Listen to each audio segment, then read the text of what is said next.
Hello friends, welcome to code celebration. मेरा नाम है सूर्यदेव और आज हम लोग पीएल एसक्यूएल में डेटा टाइप्स के बारे में देखने वाले हैं। तो चलिए देखते हैं।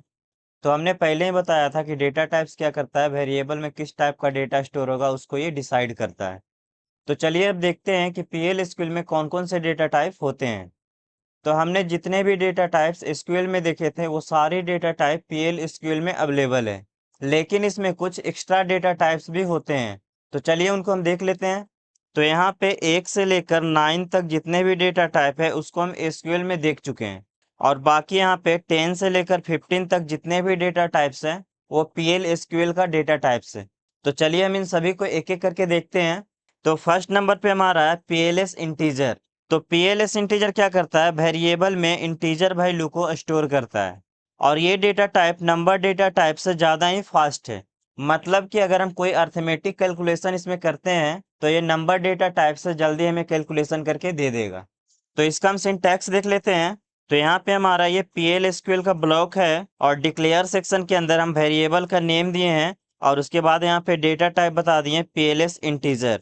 तो इसका आप एग्जांपल देख सकते हैं। यहाँ पे हमने डिक्लेयर सेक्शन के अंदर दो वेरिएबल लिया है, एम्प्लॉय आईडी और सैलरी, और उसके बाद यहाँ पे दोनों का डेटा टाइप बता दिए हैं पीएलएस इंटीजर। और फर्स्ट वाले में हमने कोई भी वैल्यू असाइन नहीं किया है, जबकि हमने सेकेंड वाले में वैल्यू असाइन किया है 5000। और एक चीज़ आपको ध्यान रखना है कि पीएल एसक्यूएल में वेरिएबल को वैल्यू असाइन करने के लिए आपको कोलन और इक्वल टू ऑपरेटर का यूज करना पड़ेगा। अगर आप डायरेक्ट इक्वल टू लिखते हैं तो ये हमारा एरर दे देगा। तो ये था हमारा PLS integer. Next data type देख लेते हैं बाइनरी इंटीजर को।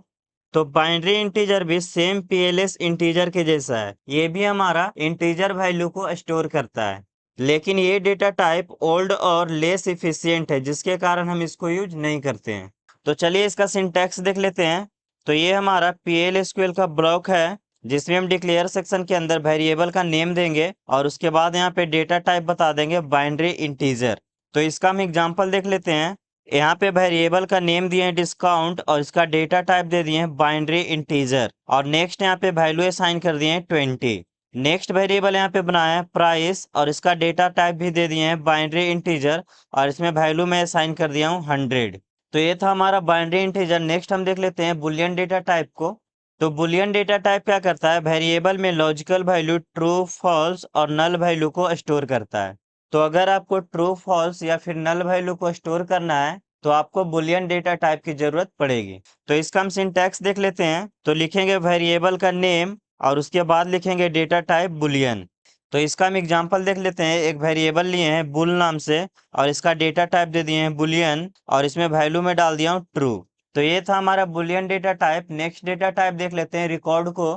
तो रिकॉर्ड डेटा टाइप एक कंपोजिट डेटा टाइप है, जिसे बहुत सारे डेटा टाइप को मिलाकर क्रिएट किया जाता है, और यह टेबल के रो के जैसा होता है, जिसमें क्या होता है अलग अलग डेटा टाइप्स होते हैं। जैसे आप यहाँ देख सकते हैं, एक एम्प्लॉय नाम का टेबल है। अगर हम इसका एक रो को उठाएं तो इसमें क्या क्या है, एम्प्लॉय आईडी है जिसका डेटा टाइप नंबर है, नेम है जिसका डेटा टाइप वायर कैट 2 है, और सैलरी है जिसका डेटा टाइप नंबर है। तो अगर हमें इन तीनों को मिलाकर एक वेरिएबल क्रिएट करना है तो हम रिकॉर्ड डेटा टाइप का यूज करेंगे। तो इसका हम सिंटैक्स देख लेते हैं। तो यहाँ पे डिक्लेयर सेक्शन के अंदर लिखेंगे टाइप, और उसके बाद यहाँ पे रिकॉर्ड टाइप का नेम देंगे। यहाँ पे आप कुछ भी नेम ले सकते हैं, और उसके बाद लिखेंगे इज रिकॉर्ड। उसके बाद पैरेंथेसिस को ओपन करेंगे, और इसके अंदर लिखेंगे फील्ड का नेम, और इसका डेटा टाइप बता देंगे। उसके बाद नेक्स्ट फील्ड का नेम देंगे, और उसके बाद इसका भी डेटा टाइप बता देंगे। और अगर आपके पास और भी फील्ड का नेम है तो यहाँ पे आप दे सकते हैं। और उसके बाद यहाँ पे पैरेंथेसिस को करेंगे क्लोज, और लगाएंगे सेमीकोलन। अब यहाँ पे जो हमारा ये रिकॉर्ड बना, इसके फील्ड को हमें एक्सेस करने के लिए वेरिएबल की जरूरत पड़ेगी। तो यहाँ पे देंगे वेरिएबल का नेम, और उसके बाद यहाँ पे रिकॉर्ड टाइप का नेम दे देंगे।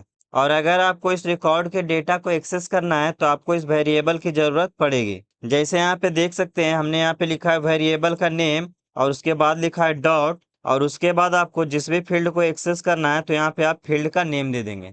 तो इसका हम एग्जाम्पल देख लेते हैं। तो यहाँ पे लिखे हैं टाइप, और उसके बाद यहाँ पे रिकॉर्ड का नेम दिए हैं एम्प्लॉय रेक, और उसके बाद लिखे हैं इज रिकॉर्ड।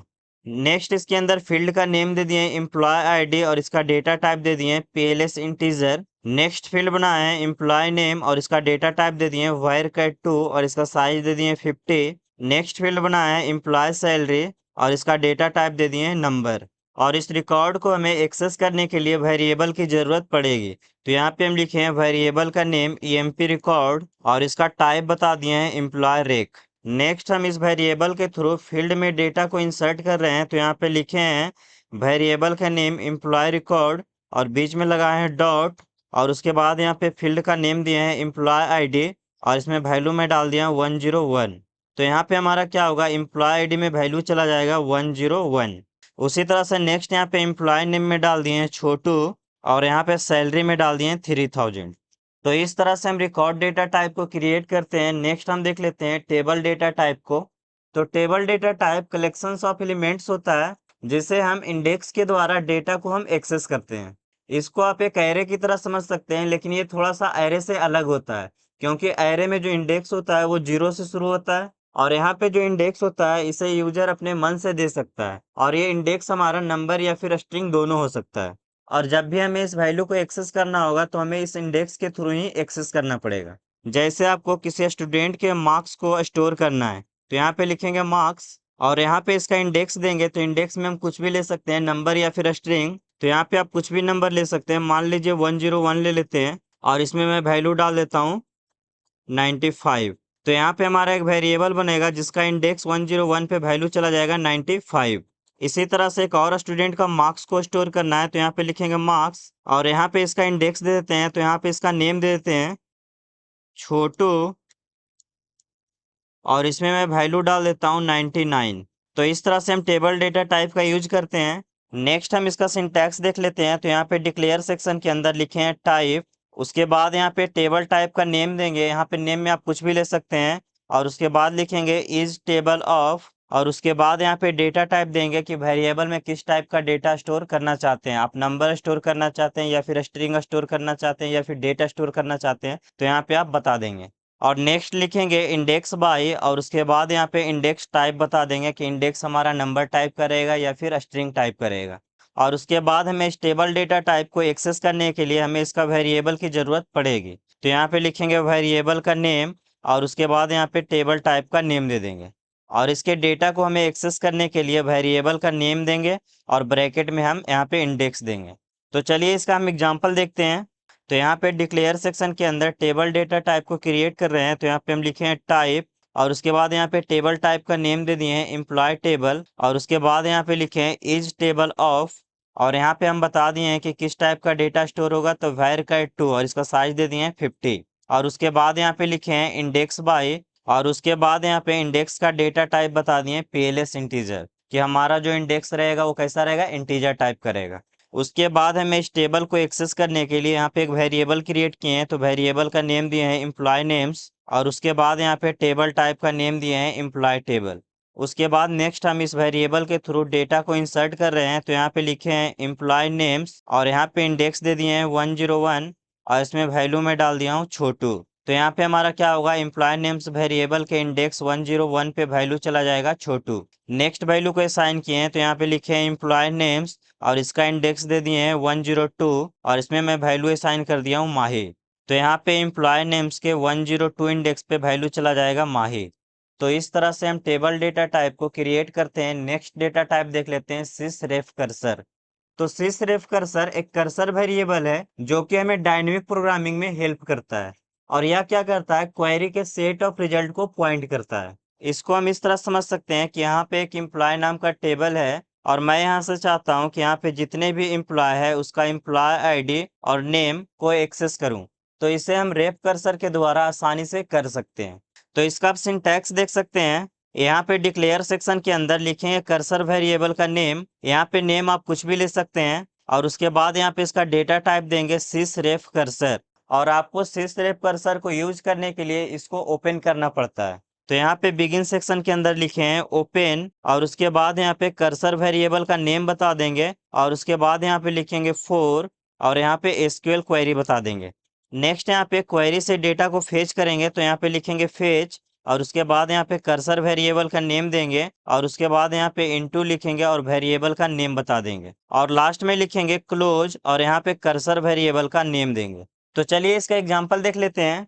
तो यहाँ पे डिक्लेयर सेक्शन के अंदर एक वेरिएबल क्रिएट कर रहे हैं और इसका नेम दे दिए हैं एम्प्लॉय कर्सर और इसका डेटा टाइप बता दिए सिसरेफ कर्सर। नेक्स्ट वेरिएबल यहाँ पे क्रिएट कर रहे हैं एम्प्लॉय आईडी और इसका डेटा टाइप दे दिए पीएलएस इंटीजर। नेक्स्ट वेरिएबल बनाया है एम्प्लॉय नेम और इसका डेटा टाइप दे दिए var2 और इसका साइज दे दिए 50। और उसके बाद यहाँ पे बिगिन सेक्शन के अंदर एम्प्लॉय कर्सर को ओपन कर रहे हैं तो यहाँ पे लिखे हैं ओपन और उसके बाद यहाँ पे वेरिएबल का नेम दिए हैं एम्प्लॉय कर्सर और उसके बाद यहाँ पे लिखे हैं 4 और उसके बाद यहाँ पे क्वेरी लिख रहे हैं select employee ID employee name from employee. तो यहाँ से हमारा क्या होगा एम्प्लॉय टेबल से एम्प्लॉय आईडी और एम्प्लॉय नेम को सिलेक्ट करेगा। और उसके बाद यहाँ पे लूप लगाए हैं तो इसको हम आगे वाले वीडियो में देखेंगे कि लूप क्या होता है। और उसके बाद यहाँ पे हम डेटा को फेच कर रहे हैं तो यहाँ पे लिखे हैं फेच और उसके बाद यहाँ पे वेरिएबल का नेम दिए हैं एम्प्लॉय कर्सर और उसके बाद लिखे हैं इनटू और वेरिएबल का नेम दे दिए एम्प्लॉय आईडी और एम्प्लॉय नेम।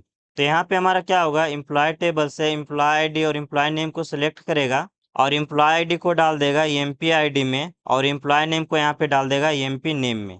और उसके बाद यहाँ पे कंडीशन लगाए हैं कि अगर हमारे टेबल में डेटा नॉट फाउंड होता है मतलब कि हमारे टेबल में सभी डेटा खत्म हो जाता है तो ये हमें लूप से क्या करेगा बाहर कर देगा। तो इसको अभी हम जब लूप पढ़ेंगे तो इसको हम अच्छे से देखेंगे।